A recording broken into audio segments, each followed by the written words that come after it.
And happy Sunday, everyone. Happy Sunday. This is Maestro, and I am live on Instagram, on X, and of course on YouTube. Feliz Cinco de Mayo. Happy May 5th, May 5, 2024. Last night, we saw Saul Canelo Alvarez retain his undisputed 168-pound championship of the world against none other than the very game, Jaime Munguia. And look, I thought Jaime did really well yesterday for as long as he could. He just came up against a more experienced and, dare I say, just a stronger man in Canelo. We're going to get into it. We're going to talk about it. This is Punchlines. Let's have a look. Let's have a listen. We're going to talk all of the fights taking place in and around boxing. Canelo, we got Inoue Neri next week. And, of course, we got some big ones ahead. This is Punchlines. Let's have a go. Due to some violent content, parental discretion is advised. I know you're gonna dig this. The Maestro. Fist hits the bag, 1, 2, and comes back. Single fist here. You hear that beat? Think outside the box, and BOXing on top of them, clocking them, sending back to the corner for oxygen. Golden gloves, I know myself, I know the game, it's not a game, I know the ring, I want the belt. Finding the rhythm, and hit them, split them, and touch them, and tip them, hit that six-pack with that good jab. Uppercut the bro, making them fall down, breaking them all down, switch stands, tippy toe, in the hands, give them some more. And I'm Muhammad Ali, anomaly, a Mayweather, Pacquiao, prodigy, in the midst of fist, this, S2, hot to rock, think out the box, you know I got the rock, speed back. That would be a little round.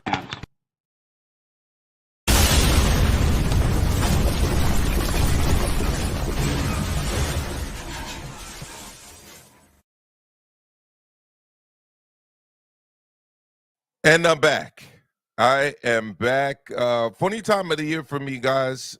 Being a school teacher, I got credentialed to go out to Vegas, but they sent me the credential on Wednesday night, which to me was crazy because it's like Wednesday night, I've got work Thursday, Friday. It's not like I can go to my school and say, you know what?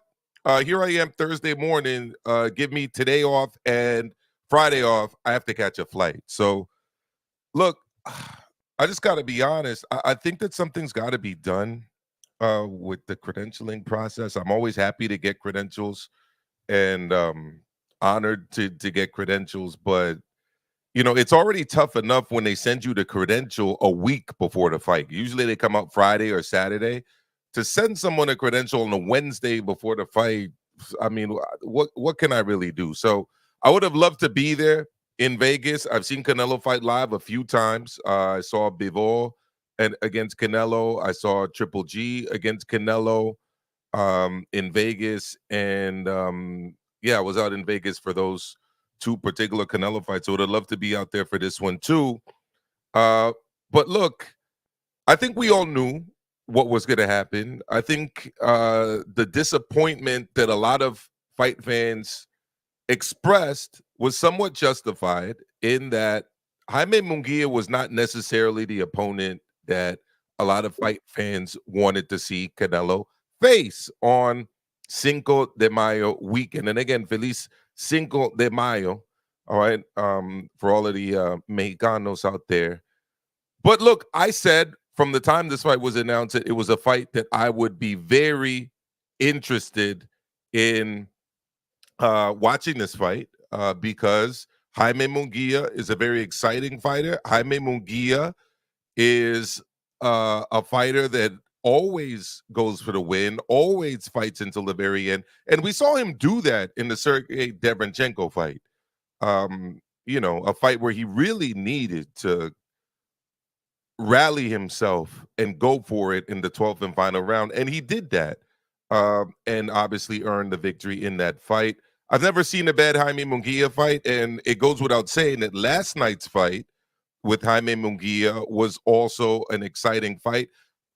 I personally gave him the first 3 rounds. Let me know in the chat how you guys had it. I gave him the first 3 rounds of the fight. Obviously, he then suffered that 4th round knockdown against Canelo, and things kind of turned in terms of the tide of the fight.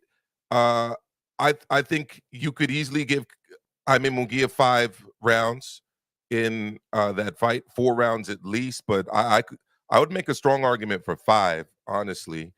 And look, Canelo is a master boxer. Canelo is one of the best practitioners of the sweet science out there today, and he did what Canelo does. He studied his opponent. He took his time. He laid traps for him, and he does what Canelo does best, which is now just masterfully and very quickly with expert timing counterpunching his opponents, right? Canelo's one of the best counterpunchers in the game. He's accurate with his shots, and he really does a good job of timing his opponents and almost luring them into a false sense of security and then kind of pouncing on them. It's funny because I grew up watching a lot of nature channels, and there are a lot of animals that actually do that in nature. You know, they strike from seemingly a defensive position that is really an offensive position. But look, it's part of the game. It's counterpunching. Munguia had great success, I thought, in the first 3 rounds working behind the jab. There were instances where he seemed to kind of overextend himself, put himself slightly off balance, leave himself open to left hooks and right hands. And once Canelo also started going to the body, I think that the fight kind of changed in terms of the success that Munguia was having. But to Munguia's credit, he fought until the very end. Do me a favor, hit the like button. If you're new to the channel, hit the subscribe button. And of course, let me know your thoughts on the fight, and let me know how you had it. How many rounds did you give Canelo? What rounds did you give Munguia? Did you give Munguia any of the later rounds? Because that's kind of interesting to me to see how people scored the fight, how they had different rounds of the fight. I see my man El Tigre Orobio there in the chat on IG. That's my guy out of Colombia fighting now out of Montreal. He had a big win in Montreal, and this past week we also had a card in Quebec in the casino in Montreal, the Eye of the Tiger event that was hosted by Eye of the Tiger, and Corey Erdman was on the call of that card. I thought it was a very interesting card, great main event, and you guys can check that one out on ESPN Plus. All right, if you didn't see it, go and have a look at it. I won't give any spoilers on it, but my man El Tigre Orobio, he's on the IG section of this stream, and he fought in that on that card. And by the way, he had a great win. So that one I will spoil. But the main event, definitely watch it and let me know what you guys thought of that main event. Eric Barizian fought on that card. And I thought it was a really good fight, personally. But you guys let me know what you guys think. So, look, one of the reasons a lot of these outlets in boxing media on YouTube go out to these fights is to get people's perspectives on the scene. And what I thought was very interesting out in Vegas was the fact that we had a guy show up in David Morell Jr.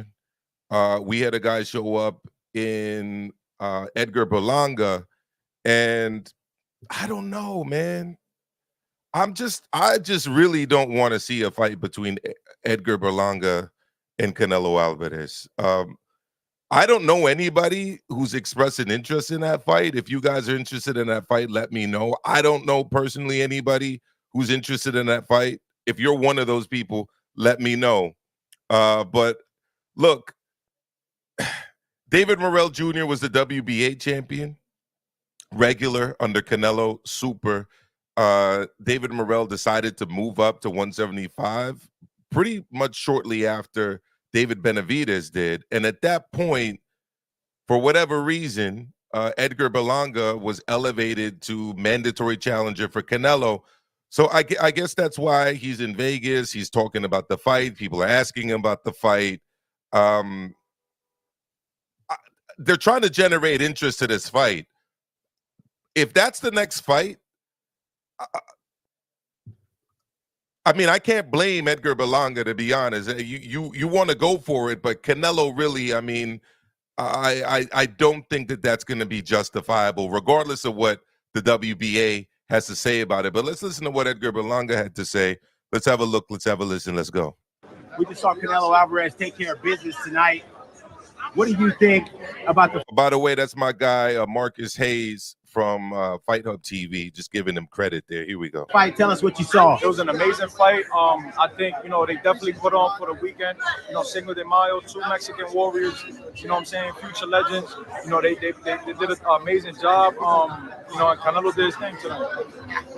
Canelo Alvarez dropping Jaime Munguia. First time we've actually seen Jaime Munguia bend and break, go down. Did you think the fight was over when he went down? Yeah, I thought it was going to be over. I felt like he was breaking him down, you know, as the rounds went on. But, you know, Munguia's a tough dude, man. Like, he came in shape for sure. You know what I'm saying? He took big punches, you know, and kept, you know, going forward. And, you know, just being him, you know what I'm saying, being a true Mexican warrior.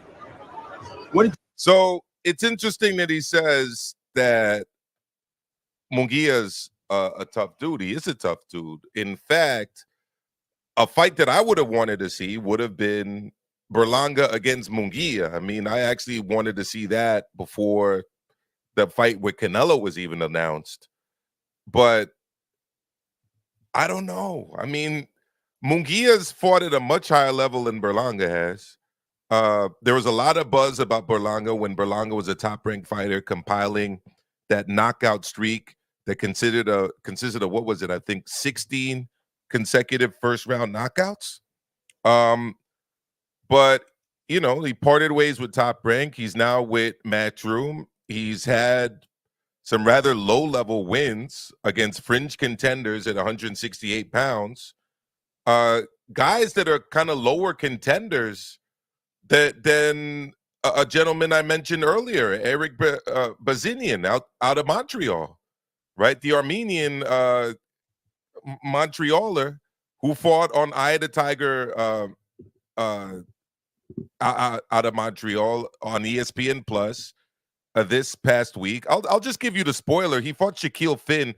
It was a great fight. Anybody who didn't see it, and who has ESPN Plus, you can go watch it. He fought him to a draw.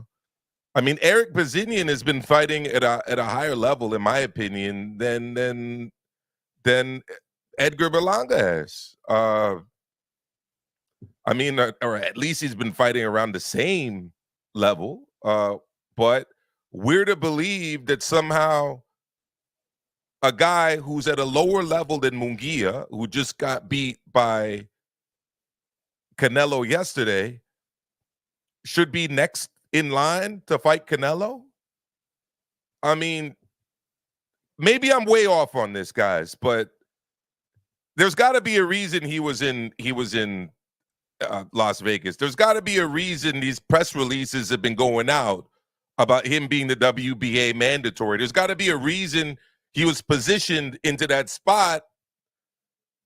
And I'm hoping that it doesn't lead to a fight on or around September 15th. I'm not quite sure what day of the week that lands on this year, but Mexican Independence Day weekend. And don't tell me, oh, this, Maestro, this is a big fight between the son of Puerto Rico and the son of Mexico. La Isla del Encanto. He's from New York City, okay? And I like Edgar Berlanga, but it's not like he's sold out Madison Square Garden or fought at, Yankee Stadium like Cotto did, right? I mean, this is a far cry from Canelo versus Cotto. It's a far cry from the many fights between Puerto Rican and Mexican legends it's a far cry from Trinidad versus De La Hoya. It's just not that fight. So but Maestro, you really don't understand the level of popularity that he has in Puerto Rico. Well, show it to me then. Because here in New York City, he's fought at the theater, right? He's been paired with Xander Zayas, quite expertly, by the way, by Top Rank. Top Rank, they know what they're doing. Top-notch operation. But last time I checked, wasn't the last fight essentially at a ballroom in Orlando at the Royal Caribe Hotel? So we're jumping from that to Canelo? Look, I like Edgar Berlanga. I want the best for Edgar Berlanga. But as a fight fan, and the guys in the chat, correct me if I am wrong. If you disagree with me, feel free. It's an open forum. Believe it or not, I actually do believe in free speech. Unlike many people, unfortunately, in the government in this country that are passing all kind of crazy laws against free speech. Feel free, exercise, go. Maestro, you're crazy. Maestro, you're on drugs. Maestro, I don't agree with you. He should be fighting Canelo. Let me know. But guys, I just can't get with this.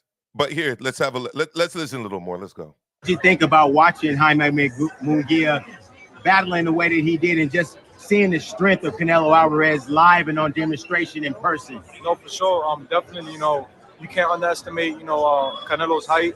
People think that he's small or he's short, but he's strong. He's really strong, and obviously he proved that tonight. He grabbed a bigger man that's much more bigger, much more younger. He brought him down to his size, and that's why you got to give him the respect. I give a lot of respect to Canelo and Munguia, you know what I'm saying? They true champions, Hopefully, we can run it on September, Puerto Rico versus Mexico. I feel like that's the biggest thing. You heard that? I heard that. Hopefully we could run it in September. No, hopefully for you, but not hopefully for me, not hopefully for fight fans, not hopefully. I'll throw out some names. Edgar Berlanga and Billy. I'm all for that. Edgar Berlanga, Eric Bazinian, who I've already just mentioned, fought on ESPN Plus in a great fight. By the way, looked pretty vulnerable this week. Edgar Berlanga, Diego Pacheco. Edgar Berlanga, Canelo? No. I just can't get with this. I understand Eddie Hearn would probably want it. I understand, there are people out there. If they're in the chat, let me know that maybe want this fight. But I'm really trying to understand where this is all coming from. We're going from theater at MSG. We're coming from Royal Caribe Hotel ballroom in Orlando to main event pay-per-view against Canelo at the T-Mobile Arena in Las Vegas, or I don't know, maybe they'll do it at Arlington in the Cowboy Stadium, right? Maybe they'll do it at Estadio Azteca or in the football stadium in Guadalajara. I don't know, but I'm not really feeling this one. But let's go. That can happen for this year. And as for that, a lot of people will be saying that they feel like David Benavidez is the guy that should be getting the next nod for Canelo Alvarez. Make your case as to why it's your turn over David Benavidez. I don't take nothing away from David. You know what I'm saying? David's a great champion. I just feel like Canelo has his differences with him. I feel like Canelo's at that stage where he does what he wants. He's the money man. He got the title, so he could do whatever the fuck he wants. And he feel like a fighter got to respect him. And at the end of the day, it's a gentleman's sport. You know what I'm saying? We go in there, we fight for our family, for money, for legacy. So, I feel like Canelo's just on that type of time that he feel like you just got to respect him. And I feel like Benavidez, he feels like Benavidez never gave him that respect, Edgar, what would it be like?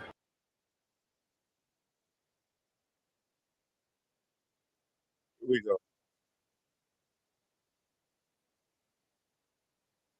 the next person in line for Canelo Alvarez, what would it be like to add to the Mexico-Puerto Rico rivalry versus the legendary Canelo? It would be bad for the fight fans. It would be a bad look for Canelo. It wouldn't be good. And look, I understand Canelo's a star. Canelo can do what he wants. Canelo can fight who he wants. But that doesn't mean that fans are going to like it. But here we go. That fight's going to go down in history for a long, long, long time in the sport of boxing.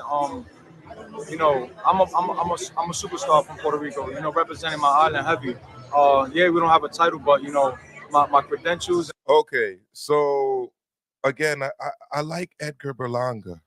I really do. But we got to fact check that. We got to fact check what he just said. How many times has Edgar actually fought in Puerto Rico? Let's have a look. Edgar Berlanga, box rec. We're going to look at the record right here. How many times has Edgar fought in Puerto Rico? We're going to do some live fact checking over here. Let's have a look. We've got Royal Caribe I'm on that full screen this. We've got Royal Caribe in Pegger Drag McCrory. That's the USA. Quigley, that's the USA. Alexis Angulo, that's the USA. Steve Rolls, USA. Coseres, USA. Damon Nicholson, USA. Ulises Sierra, USA. Bellows, USA. Moon, USA. Nunez, USA. Where's the Puerto Rico at? He actually fought in Mexico a few times. 1, 2, 3 times. Started his pro career in Mexico, but I'm not seeing any Puerto Rican fights. Look, I don't know. I could be way off on this. I would honestly like to see him build his career up. I don't think he's ready for the Canelo shot. I don't think he'd be very competitive against Canelo. But I don't know. Maybe I'm wrong. Let's hear what Nacho has to say. Don Nacho, am I wrong or what's going on? What are your thoughts? Thank you for joining me. Y feliz Cinco de Mayo. Go for it. Sure, no problem, Maestro. Thanks for having me on. No, he's not ready for that fight.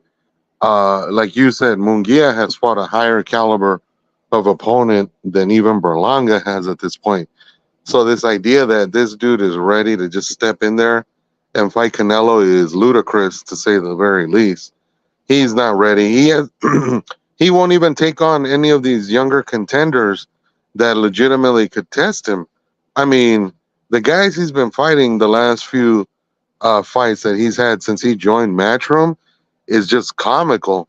So if he really thinks he's going to go from Patty McCrory to Canelo, it's like, man, come on.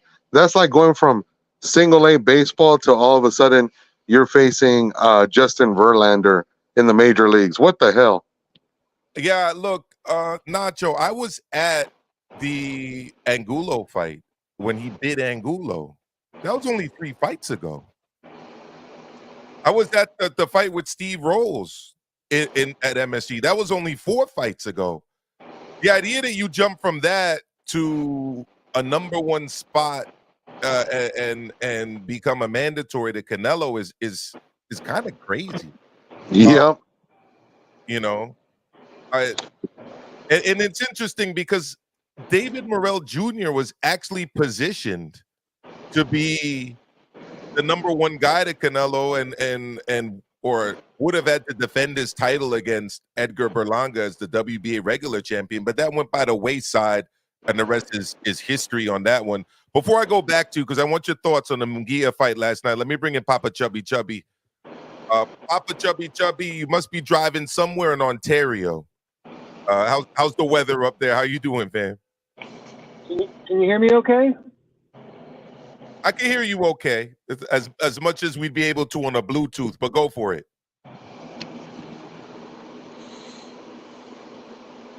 Okay, I disconnected the Bluetooth. Maybe that'll make it better.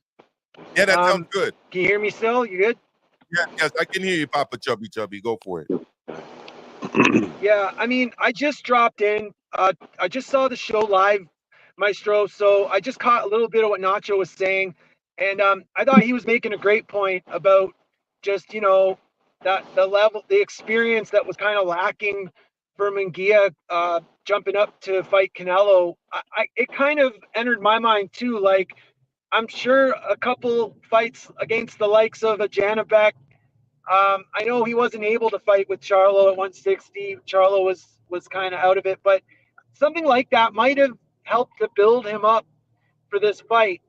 But I've got to say that overall, I feel like Munguia did a lot better than I thought he was going to. And I thought there was going to be a stoppage, to be honest, before the fight. That was my opinion, stoppage by Canelo. But the fact that he didn't get knocked out or stopped, and he did a lot of things well, I thought. You know, as far as, like, I feel like one thing with Munguia that people love about him, that fans love about him, is like he's got that dog, you know, he's got heart. But that can get him into trouble too, right? Because he can get kind of a little too intense. The intensity goes too high, he starts throwing a bit wild. And for someone like Canelo, that's perfect opportunity, right, to counter and pick him off. I thought he was able to kind of keep calm and controlled, and his combinations, he threw some really nice stuff. He did some really great work. But at the end of the day, man, I mean, Canelo's just, he is on another level. And I've heard some criticisms today, but none of the criticisms really stand for me with Canelo. Like, I just see a highly experienced fighter who knows what to do in there. He's super economic at this point, and he got it done. Could he have stopped Munguia if he had tried harder? I don't know. Does it matter? He clearly won the fight. I know everyone wants to see a knockout and whatnot, but anyway, that's kind of my take on it. Maestro, what did you think? Because I missed your monologue. I agree with you. I mean, it was he turned the tides. I thought he lost the first 3 rounds. He then got the 4th round knockdown, and then essentially controlled the rest of the fight. You could have given Munguia a couple more rounds there, but I'm not one of these people that thinks that he needs to be knocking out everybody at 168 or up at 175. He did knock out Kovalev when he went up there, but we're talking about a guy who is honestly not a natural 168 pounder. You could make the argument that he's not even a natural middleweight. I mean, he's quite short. He's stocky, obviously. He's built like a tank, but he is small for the weight class. So the fact that he's up here hurting guys is already impressive. I'm not one of these people who says, oh, well, you know, if he doesn't get the knockout, that's not a great win. Like, no, I'm not doing that. What I do think, though, is that there are guys that are worthy of the shot and there are guys that are not worthy of the shot. And look, Munguia was already borderline worthy. And I'm not one of the people that came on to YouTube or was talking on Instagram or anywhere else complaining about the fight. When it was announced, I said I was interested in the fight. I knew it was going to be an exciting fight. I was excited for it last night. If circumstances were different, I would have actually tried to go watch the fight, but I didn't. But I enjoyed it at home. But while Munguia's borderline, and Nacho, I'm going to ask you to comment on the fight as well. I don't think that Berlanga's borderline. I just don't consider Berlanga to be a worthy opponent. And when it comes to this whole Mexico versus Puerto Rico rivalry thing, you've been a fan of the sport for decades. I'm sure your knowledge of boxing goes back to before you were born. When's the last time there's been a major fight between a Mexican and a Puerto Rican where the Puerto Rican never even fought in Puerto Rico before? Yeah, I can't think of one, to be honest. Almost everyone else that has ever been involved in that rivalry, either they've been guys who were, you know, had huge followings in, you know, the New York City area and had the Puerto Rican support, and then eventually fought in Puerto Rico. But I mean, a guy like Berlanga, I mean, it doesn't make any sense whatsoever. It's like they're literally skipping steps to try to get this guy to a title shot.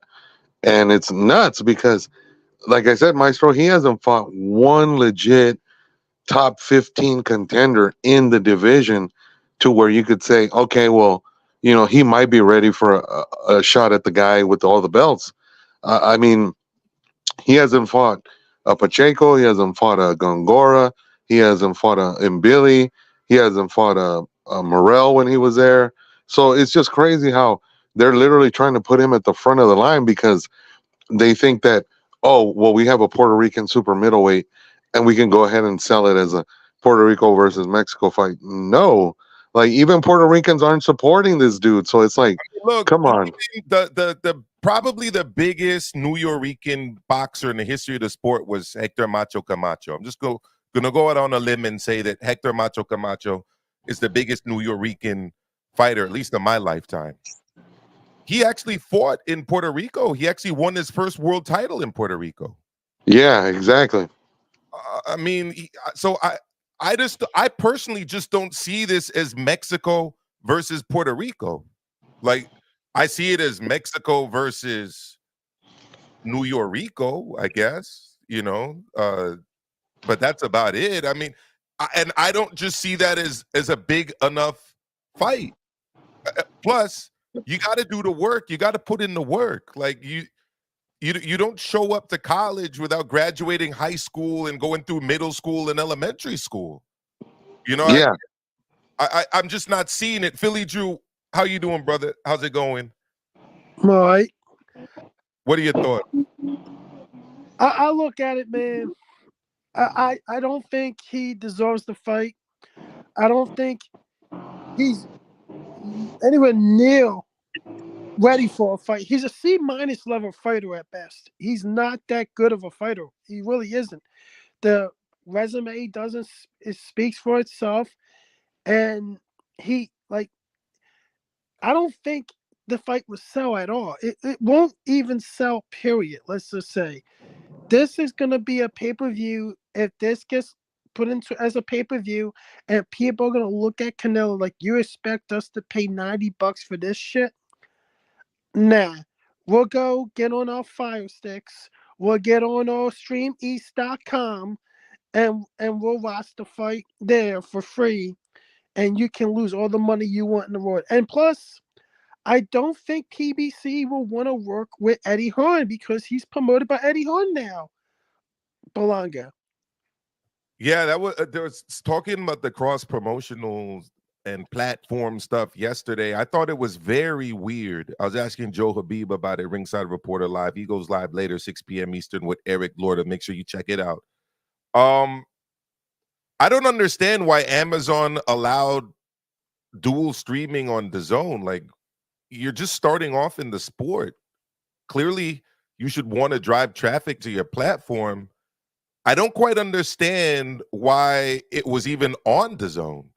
I get it for Manny Pacquiao and Floyd Mayweather, right? Two pay-per-view superstars on different platforms. I get it for Mike Tyson, and Lennox Lewis. Again, two pay-per-view superstars on different platforms.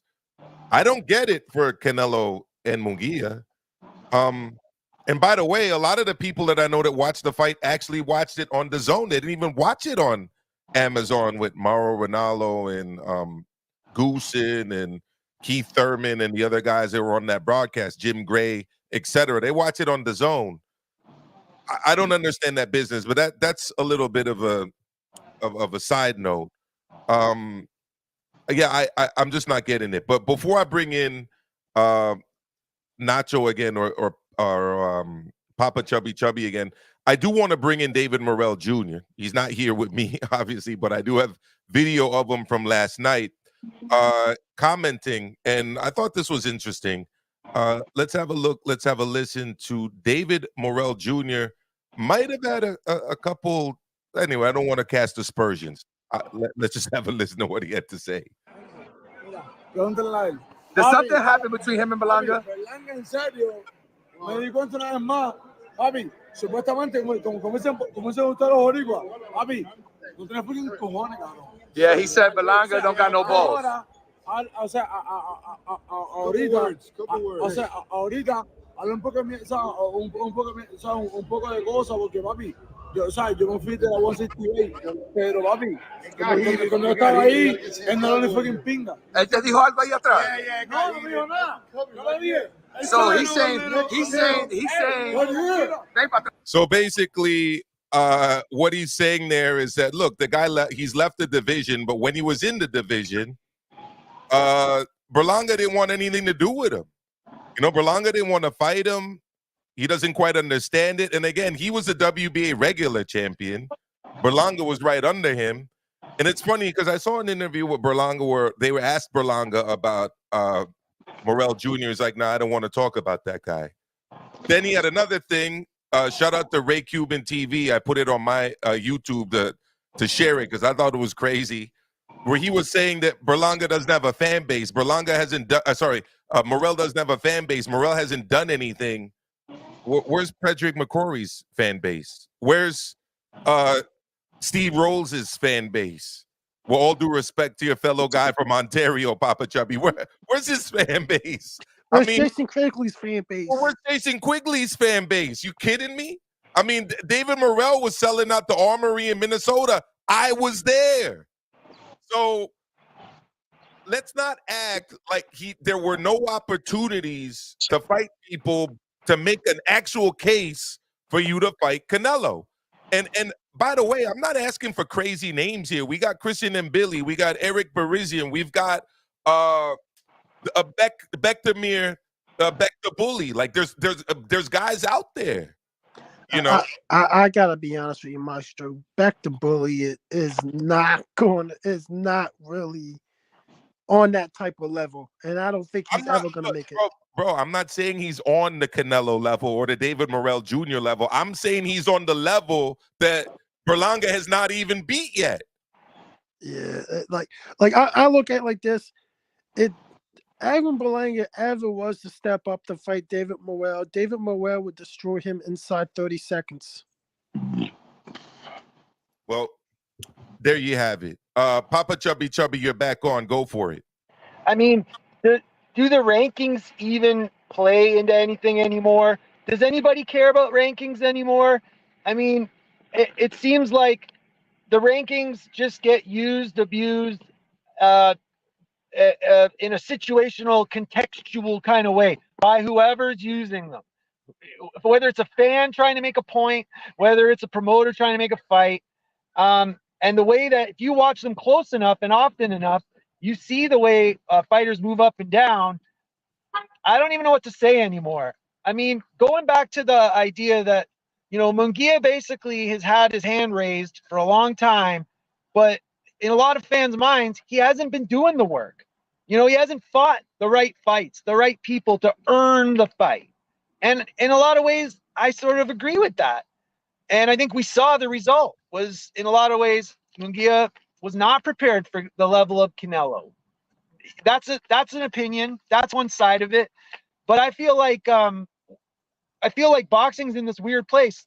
I was talking to Ness on the Boxing Voice this morning. He made a great point that you can criticize Munguia, but look at how other fighters are being brought up now. It's the same type of thing. Like you got, say, Virgil Ortiz Jr., for example, highly regarded, well-respected. A lot of people expect him to do great things. And I mean, he hasn't fought anyone of significant note. He even admitted it at the end of his last fight. He's like, I know people criticize my level of opposition, but I only fight people who are in front of him. And you know what? We'll see what happens when he faces Tim Tszyu, because that's going to be a huge jump in competition for him. At the end of the day, like, these guys, they've got to pay the piper one way or another. So if we don't like how they're being built or how they're being brought through the ranks, and how they're making these fights, I mean, eventually you're going to see them have to pay up for it when they do go up that huge level, step up. They finally get that big fight that they're wanting. But then on the flip side of that too, I guess we got to hand out an extra serving of respect if they do arrive there and win, you know, and can pull it off.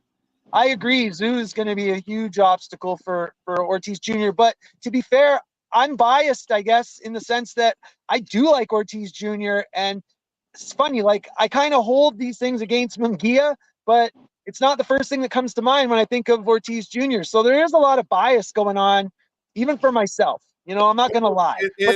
I can remember fights off the top of my head, Papa Chubby, where guys just weren't ready. And I'm talking about champions that weren't ready. Like, I remember Jeff Lacey not being anywhere near ready, and he was the IBF champ at 168 to take on Joe Calzaghe, right? But at least he had a belt, you know. Marcus had a belt when he took on Trinidad. You know, like, what do you bring into the table other than this idea that there's this rivalry between Puerto Rico and Mexico, and you're somehow part of it? Like, and you're signed to Eddie Hearn. There are guys out there. Like, I'm saying, here's the thing: it's gonna be a blowout. Yeah. I'm saying, though, that's why I go back to like the rankings thing. It's like it seems like in a lot of ways boxing has moved to this place where it's this like perceived deservedness of fights versus like, okay, we got the rankings, here's who this guy's fought, he's a mandatory now, he's ready for this champion. It just doesn't happen. Like, it happens like that with some guys sometimes, but not with all of them. This is why I want to make the point to say why we really got to keep celebrating the Ray Ford and Otabek fight, which was made out of what I like to think is the best scenario from the rankings. You know, you had your first and second guy fighting for a vacant belt the way it should be, you know, and then those guys went in, and in a lot of ways they weren't prepared. They didn't have a ton of fights each or that high level experience, but they brought it, and they showed us something special on the night. To me, that fight was everything we want for the sport, in my mind. You know, it absolutely was. And I was actually at that fight at the Turning Stone, and it was everything that you're describing. It was two evenly matched guys fighting for a vacant title. And it was the best two guys fighting for a vacant title. That's what I'm saying. That's what I'm saying. Like, you know, right from the rankings to the ring. You know, ideally, that's what we want, you know, and take the bias and crap out of it. But the rankings just don't work that way anymore, you know.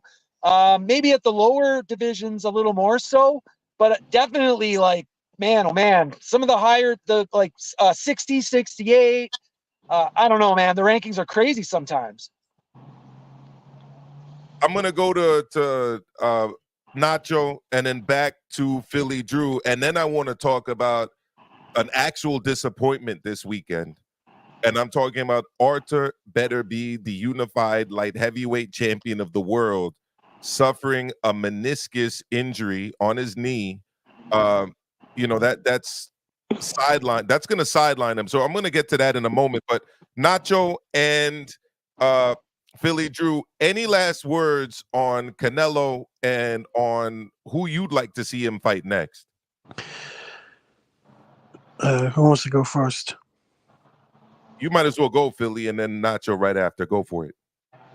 I think the more sensible fight is still Benavidez. I just don't see much more. Like, if you're gonna go pay another pay-per-view and everything, you might as well fight David Benavidez. Like, what else is there for you to do? You don't really have many more fights, big fights left in you. And number two, the big fights are not at 168 now.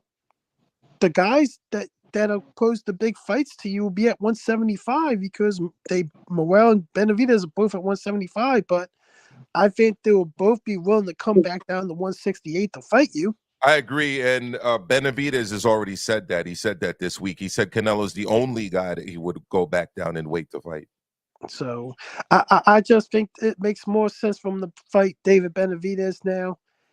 It's not like you fought Jaime Munguia already and everything. Everybody did, and people are warning about that he's gonna go and fight Edgar Berlanga.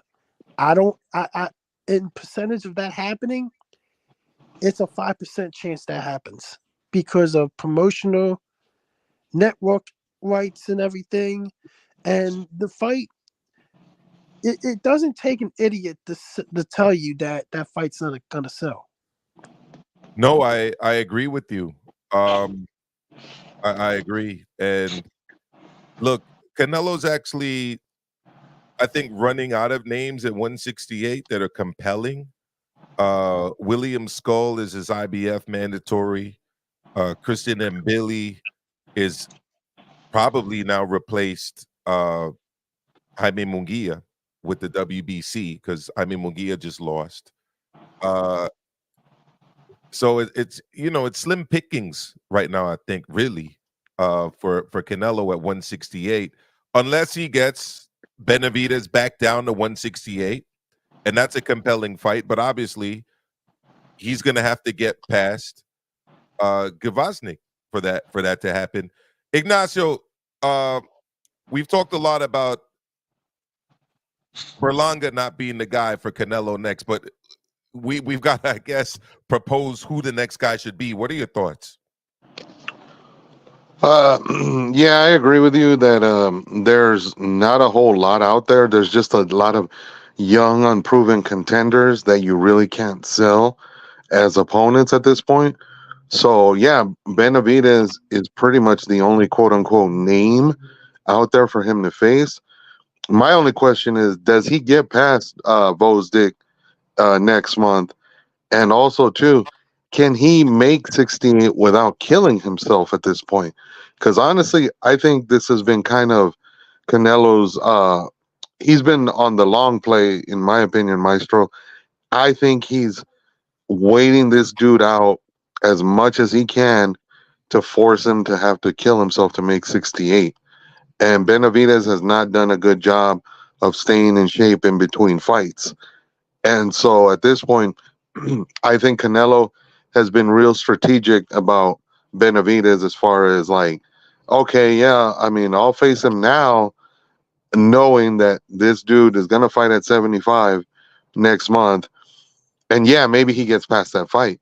But then to come back 3 months later, turn around and be able to make 68 again, I mean, I don't know. I just think he's been kind of long playing this, trying to squeeze Benavidez as far as like him being able to make 68, having issues getting down to 68. Is it me? I agree with you, Philly. Go for it. I watched both these guys fight, Munguia and Benavidez, multiple times and everything. I think they're the same fighter. The only difference is I think Benavidez is faster, and I think Benavidez has better footwork. Because if you look at it, they both are volume punchers. Mm-hmm. They both are pattern punchers, and I think Canelo beats Benavidez the same way as he did Munguia. Because if you look at it, Munguia kept the same pattern of punches throwing. Like if he forces double jab, right left, in patterns and everything. I think Benavidez is the same way on that type of level, but he has better footwork than Munguia, and he's faster than Munguia. I see him going to the body a little bit more than Munguia did, though. But I see your point, and obviously they both have height advantages over Canelo as well, and they're kind of, I would say, heavy-handed, but not kind of one-punch knockout guys. Can I push back on that a little bit, Maestro? Yeah, absolutely. Go for it. I kind of disagree a little bit. I don't think Benavidez has good footwork. To me, he's a big, plodding ass dude who literally just rolls forward like a snowball. His whole concept is thing though too. I think he squares up a lot more than Munguia does too. But go for it. Yeah, he might square up a little bit more, but I just think this idea that Benavidez has better footwork, I don't think that's true. I think Benavidez is a guy who likes to plod forward and basically just, rain down on guys because he knows that he's going to be able to walk through their shots and he's going to be able to throw as much leather as he wants to and not really get a whole hell of a lot of resistance in return. Because having looked at Benavidez's guys that he's fought recently, I haven't seen him fight one guy that you could legitimately say had a chance to hurt him. I mean, Andre, Caleb Plant, David Lemieux, Andre Durrell. I mean, come on. None of those guys legitimately were punchers. And so the fact that he was able to know going into the fight, I can do whatever I want and I don't have to really fear anything coming back my way. It makes him look a lot better than he really is. I think Benavidez has been very carefully matched as far as the guys he's taken on recently. Well, so this idea... It's interesting just on that point and then continue, because he did have an opportunity a lot earlier to fight Caleb Plant, and that never happened for whatever reason with the piece. 2 years, there's been an opportunity to fight David Morell Jr., and like that never happened. So I agree with that point. Go for it. Yeah, so I was just going to say, I think that he legitimately has not fought a guy that he had to worry about what was coming back to him. So I kind of disagree that, you know, he's better than Munguia in a lot of ways. I think Munguia, had he fought Benavidez, I think Munguia would have definitely given him hell if they fought. And so this idea that he's like that much better than Munguia, I don't think so. I think they're two guys that are very evenly matched, and I would love to see that fight happen if Munguia, you know, gets another win or two under his belt and gets back on the horse, because I think he could give Benavidez hell. Papa Chubby, I saw you nod in your head. You got any thoughts on that? I mean, that's all great stuff, Nacho. I agree with everything you just said, bro. And I think I want to see Munguia against everybody at 68, man. I think he's a fun fight for all the top guys. Morell, Plant, I don't care who. You name him. I hope that Munguia can be at that high, will come back and pursue that high level, you know, and not fall back into, I don't know, fighting guys that are flat below him. I don't know how you want to call it. Good fighters, but not great.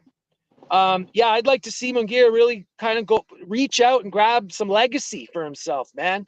Even if it's just beating up other guys at 60, all the contenders at 68. That's the thing, though. Like, where does Munguia, like, he fought Canelo. He got the bag, right? This he chased Triple G, and now he went for the Canelo fight and he got it. So that team, ultimately, you can't criticize them. They did it.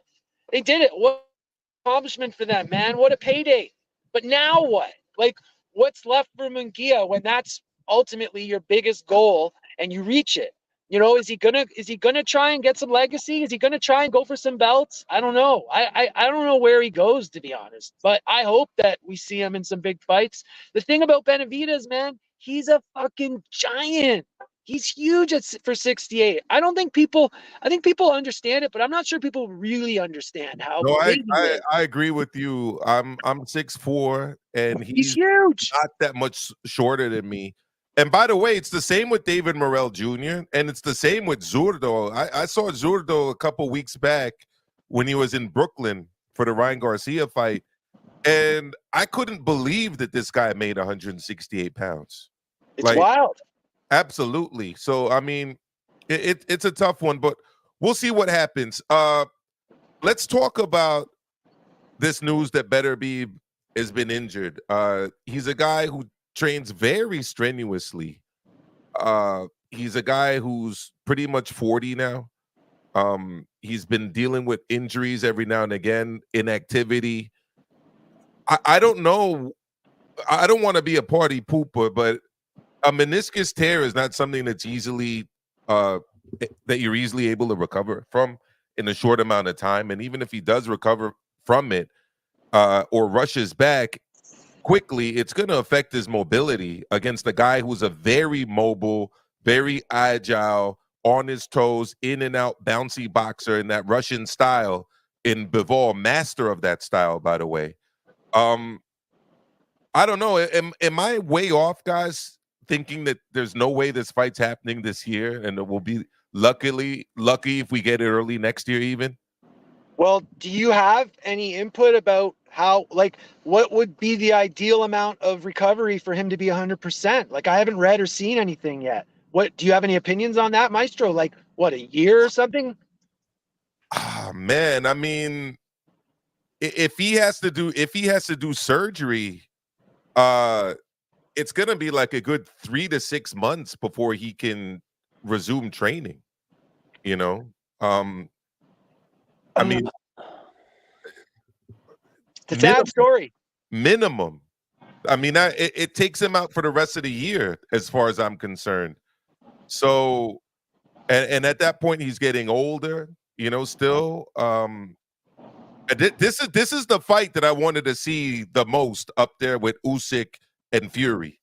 I was so excited about this fight. I'm still excited about the 5v5 card. I'm still excited about that card, but I look, I'm just gonna say it. I don't think this fight happens in 2024. I don't think this fight happens at all. I just don't see it. Philly Drew, go for it. I hear you chiming in. I don't think this fight happens at all now. I think, to be honest, I would not be surprised if Beterbiev retires from this. Man, that'd be a shame. But I could see it. It would be a shame, but I could see it as well. And you know, it's tough because it's a guy who had a long amateur career, who turned pro relatively late, at least for North America. Started his pro career in Quebec, Montreal specifically. Won a world title, unified 3 world championships. He's on the cusp of going down as one of like the top, I don't want to overstate this, but definitely top 5 light heavyweights of all time if he gets this win. And I agree, Philly Drew. I think it's more unlikely than likely that it happens. And the other person who suffers from this too, obviously, is Bivol, because all of those belts are tied up, right? He's been training his ass off for this fight. I've been watching his training videos. He's been training his ass off with his trainer, lead trainer Gennady.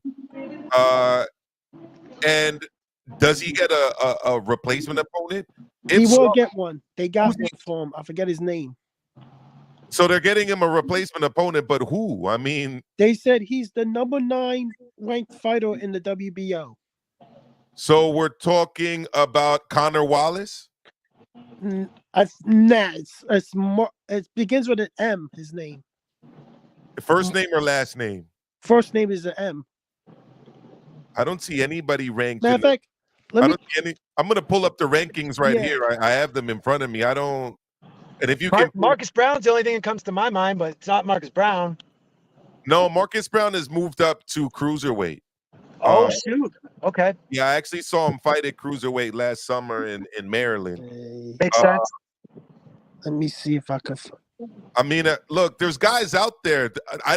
Anthony Yard would be a good guy from the face. Joshua Buatsi would be a good guy from the face. Honestly, I think it's Mikkel or Gavaznik, but then the press conference happened Saturday. No, it's the number 1 to Michael. Or Michael Eifert. There's rumors that it's him that's going to replace. Okay, so he's actually number 1 in the IBF, Michael Eifert. Like, I can't see the bottoms of the ranks. Hold on, let me see. Yeah, Michael Eifert is number 1. Like, when it comes to like hype and just fan point of view, like I think Benavidez versus Bivol, when you add the Canelo into the triangle, there's a lot there, right? A lot that fans can bite into, right? And talk about, and content can be created. And but I don't see Benavidez fighting Bivol. Do you guys? I don't see it happening. Even if he beats Bodznik and has a great fight, I don't see that happening anytime soon. Well, here's the thing. I think go ahead, Philly. I think if Beterbiev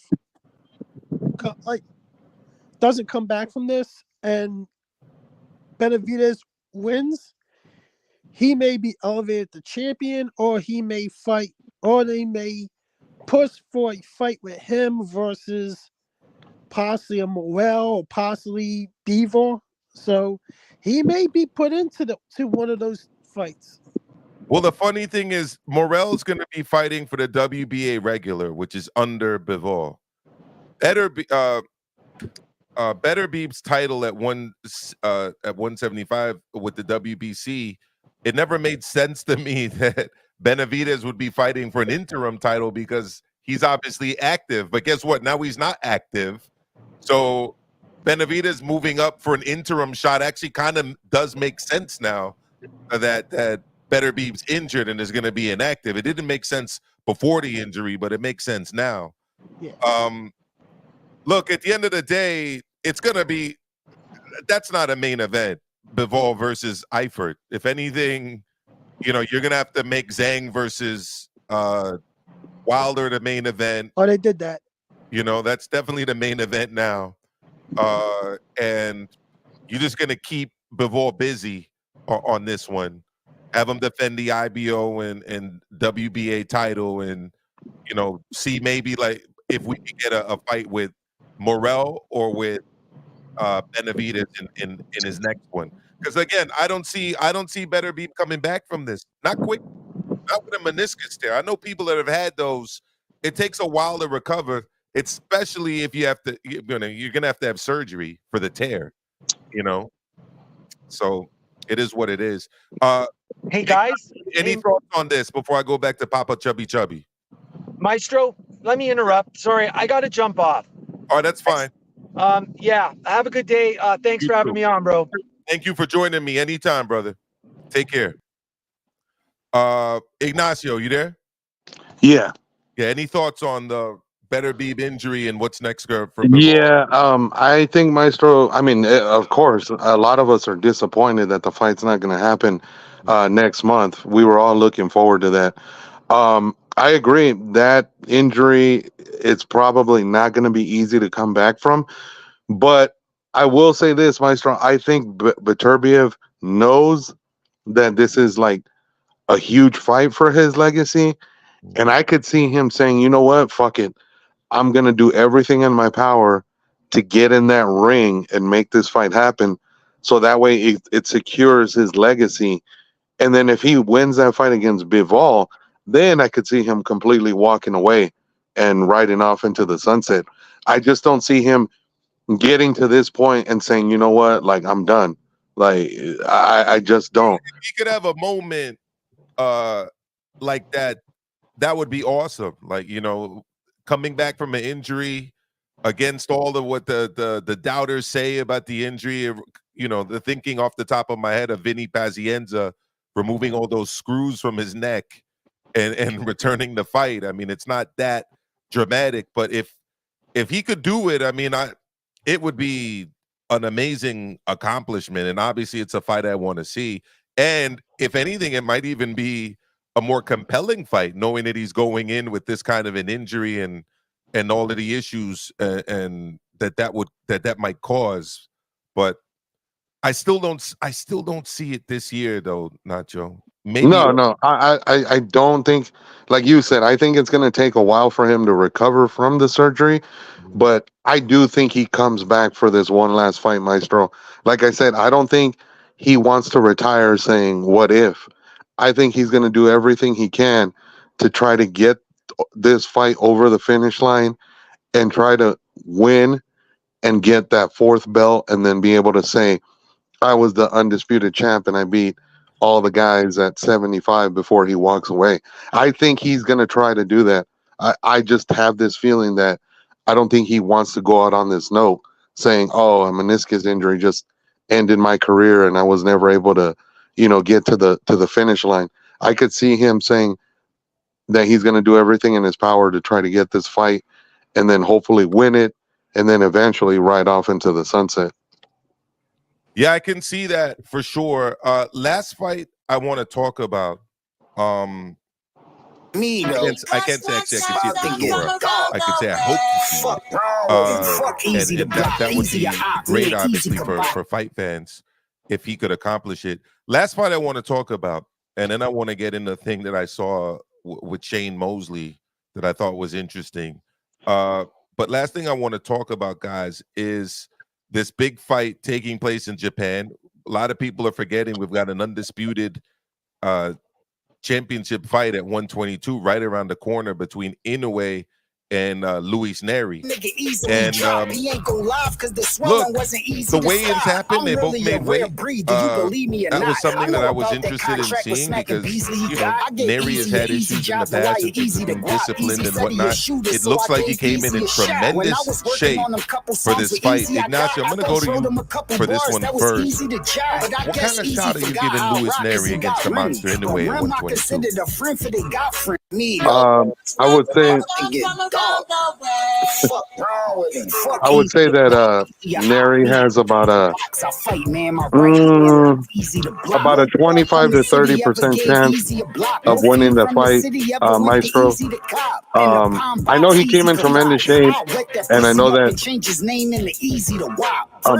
who's playing the music? I can't really get my. Okay, there you go. I think he's in the background. My fault. My attention. Okay. Yeah, I couldn't I think he has about a 25 to 30% shot of winning the fight. I think he's in, like you said, he's in tremendous shape, and it's obvious that, you know, he was in camp and got in a great shape. My only issue with Neri as far as this fight is that he's a guy that legitimately tends to rise and drop to the level of his competition. I think he'll rise to this level against Inoue. I just don't think it's enough because the one thing I've noticed about Neri for the last few years is that the way he fights is that he throws a lot of kind of wild looping shots, and I think that's tailor-made for Inoue. I think Inoue is going to be there just waiting to see how he can counter him when he does throw, and I think he eventually will, you know, figure out Neri. And I think he probably stops him like, I would say it'll probably be a TKO like either 8 or 9. But I think Neri will give a good account of himself, but I just don't think it's enough. I think Inoue is sharper. He's the straighter puncher. He's more accurate, and he can counter a lot of what Neri does. I mean, Neri's last fight was the one against Hovat Avanesian, and that was a war. But Hovat Avanesian is not Naoya Inoue, so that take it for what you will. Yeah, that was actually one of my fight of the year candidates. What a tremendous fight that was. I'll be honest, I would be surprised if Luis Neri sees the final bell. I don't think he will, Maestro. I think he goes about 8 or 9. And then I think Inoue probably stops him, like, you know, just punishes him and then eventually stops him. So, all right. Thanks for having me on the show, Maestro. But I'm going to jump off. I really appreciate it. Absolutely. Thank you so much. Yeah. Anytime. Thank you. And Philly Drew, what are your thoughts? Luis Neri and the monster Inoue. It only goes 5 rounds. Wow. I think Inoue dominates him and ends him in 5. You know, I just look at all the intangibles: speed, Inoue, power, Inoue, balance, Inoue, footwork, Inoue.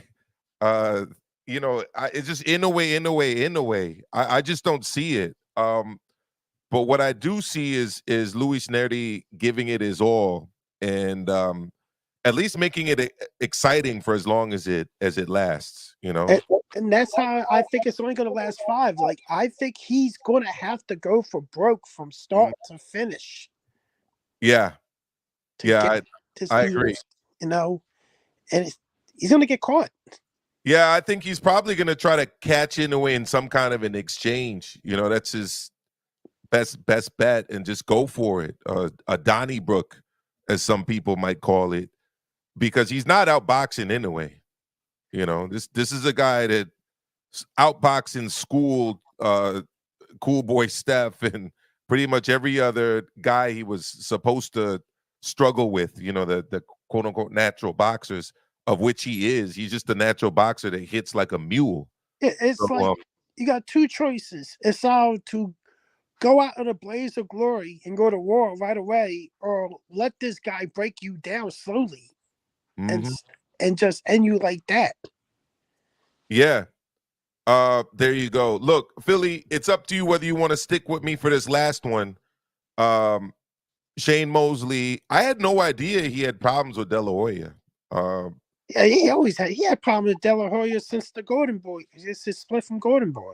Yeah, see, I was totally unaware of this. And I saw this interview. I'm going to bring it up now on this channel called Art of Dialogue, which mostly does like hip hop content.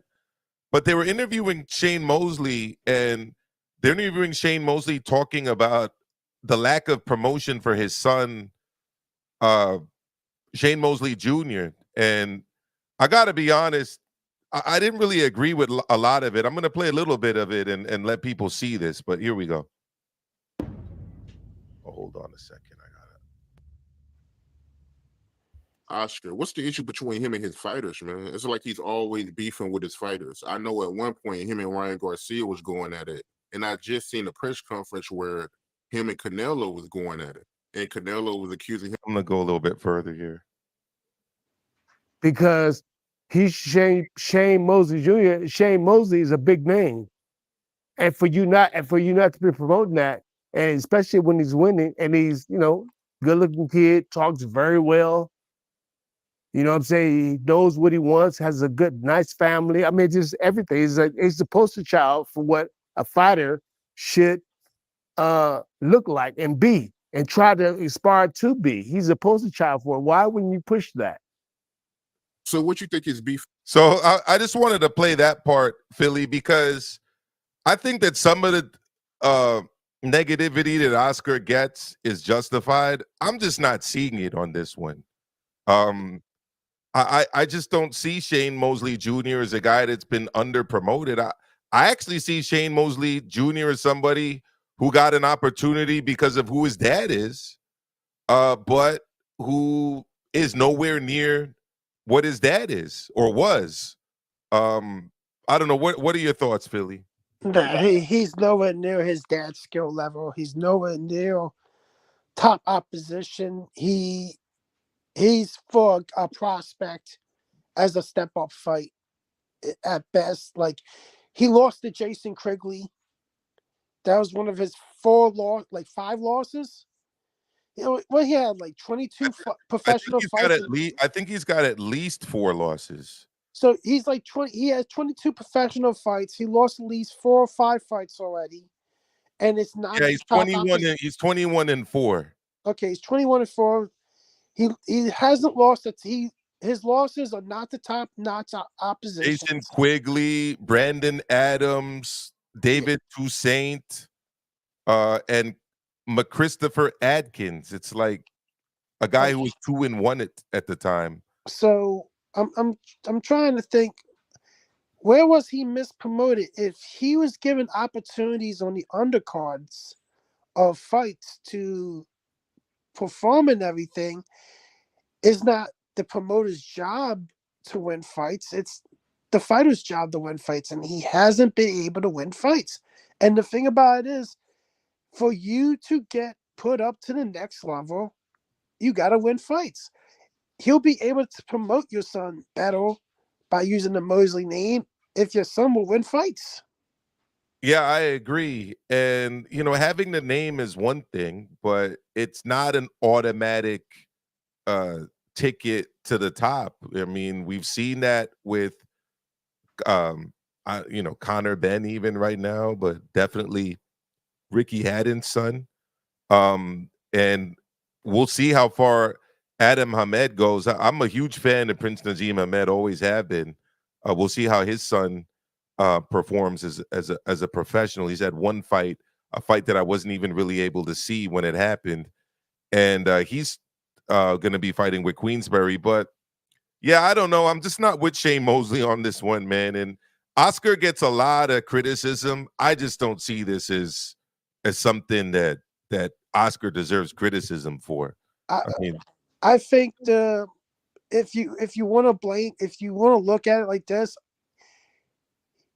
I think he's thinking, oh, they should have put him through the treatment and everything and the development. Tell you the truth, if you're gonna do it like that, yeah, he probably wasn't developed right away. But tell you the truth, no, he came from the Contender Series too. Yes. He was on the Contender Series, and like he wasn't one of those projects and anything. Now, if you would have pushed him to some, if he probably would have signed with a different promoter and everything, they probably would have built him up the right way and everything, and spend more time developing him and everything, making sure he was ready and everything. So, but nah, you can't, like, the main thing to get promoted better, you got to win fights. Yeah, you got to win fights in an entertaining way against people who are highly ranked and are also or who are good. You know, I mean, it is what it is, bro. I don't know. I just saw that, and it's like everybody's just piling on Oscar right now. This one is just not deserved. So, Phil, any last words? Anything else that you want to touch upon that hasn't been discussed? I don't know if you were here, if I was here for the Ryan Garcia stuff, but if Ryan Garcia, if you talked about Ryan Garcia today, I have not talked about Ryan Garcia, but I'll be honest. I think that it might be a contamination issue, and I know there's this whole thing about it being a qualitative versus a quantitative. Look, at the end of the day, there were very low levels of this thing in his system, levels that could be indicative of some form of contamination. If it is contamination, he's going to have to, have all of his supplements tested. They're going to have to look into all of the factories that produce these things. It could happen, but he does have an uphill battle against them. What's made it worse for Ryan, I think, Philly, is this whole weight thing of coming in 3 pounds over and almost bragging about that. It's not a good look, but I am trying to separate that from the actual issue of the positive test, which could be contamination. I don't know. What are your thoughts? I look at it like this. It boosts his strength, but it doesn't help with boxing skill. And at the end of the day, Devin Haney couldn't defend against a simple left hook to save his life that night. And people are trying to get away from that, but it just shows he's not beating a Teofimo Lopez. He's not beating a Cyril Matisse if he's able to cut the wing off and everything. But I think, Ryan should not brag about being 3 pounds overweight on purpose and everything. Like, I believe these clauses and everything are for cowards and can't beat guys on an even playing field and everything. I always say that if you have to have a rehydration clause or something, or some type of clause in a contract that gives you the advantage, you're a coward. In my opinion, I think Ryan, he could have took the advantage and everything, but tell you the truth, they both weighed in close to each other after the rehydration, and now we're hearing that Regis Prograis said that he was under a rehydration clause with the Haneys, that the Haneys could come in anywhere, any weight they want. He couldn't come in no more than like maybe 10 pounds over 140. I mean, I don't know why he would agree to a stipulation like that. I mean, he's defending his title.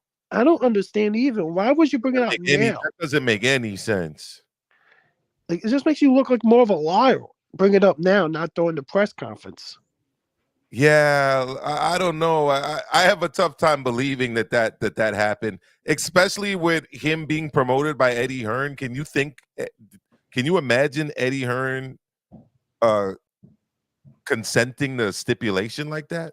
I think Eddie would, because if he's like Canelo Alvarez, he'll bend over backwards for him. He'd probably do the same for Devin Haney. knowing he'll make way more money off him than Regis Prograis and everything. And there's more out there for Devin than there's Regis. So he's known for bending over for the well-known guy and everything. He's known for bending over for him. So it would have surprised me, but it's like unlikely. It would have came up during the press conferences and everything that there's a rehydration clause.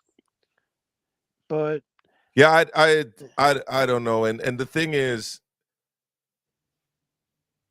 there's guys out there that I think beat Prograis and Haney right now, and I actually think that the dark horse in this division, believe it or not, is not even Subriel Matias. I mean, he has a title. I think that the dark horse in this division is Sandor Martin. I don't think I'm gonna be honest with you. I saw him beat Teofimo Lopez in front of my very eyes. I don't think Devin Haney, and he didn't get credited with a knockdown that he should have been credited with. I don't think Devin Haney is going to have a cakewalk with this guy. If you look at it like this, they're two pure boxers. So they're both guys that are not aggressive.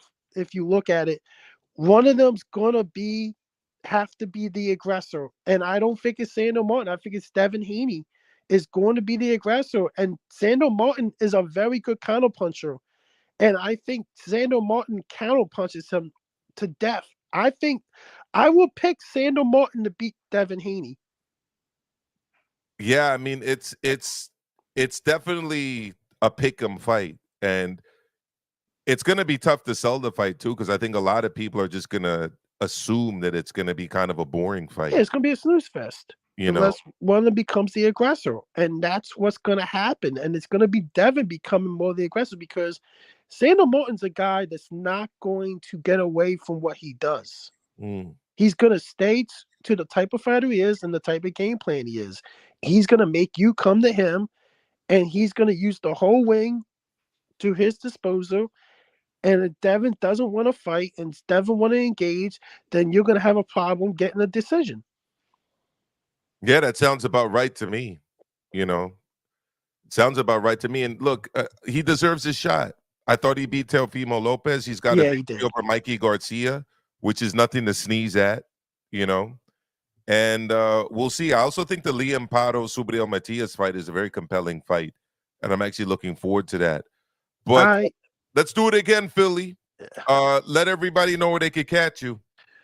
Shoe Shine tomorrow night. Me with Dave in the 408 or 702 now, wherever he wants to call himself. Yeah. It's different numbers. Yeah, he's moved. Yeah, he moved. Yeah. And, you can find me there. And on Twitch, right? Yeah, Twitch. I have to get back on there. I have to get back on Twitch. I've been working so many hours, Maestro. I've just been really tired. Oh, trust me, it's the same thing. I get to certain days and I'm like, I just can't do it today. I'm gonna get in front of my screen and look like a babbling idiot that needs sleep. So I totally get that. Last thing I want to say, we had a super chat earlier, Sly Tendencies. He said David Morell left 168 to avoid Berlanga's like saying Cromwell Morton deserves a title shot. It's like saying Benavidez isn't worthy of a Canelo fight. Yeah, I mean, there's people spinning all kind of narratives. David Morell has moved up because he really wasn't getting any lucrative fights at 168. I think they really realized with Benavidez too that the well ran dry. Canelo wasn't going to fight either of them, so they moved up to see if they could get bigger opportunities elsewhere. I think that's all that was. Ignacio Don Nacho, thank you as well for joining me. It's always a pleasure to speak to you as well, brother. And I'll see you and Philly and everybody else another time. Hit the like button. If you're new to the channel, hit the subscribe button. And I'll see you all on the next one. Take care, everyone.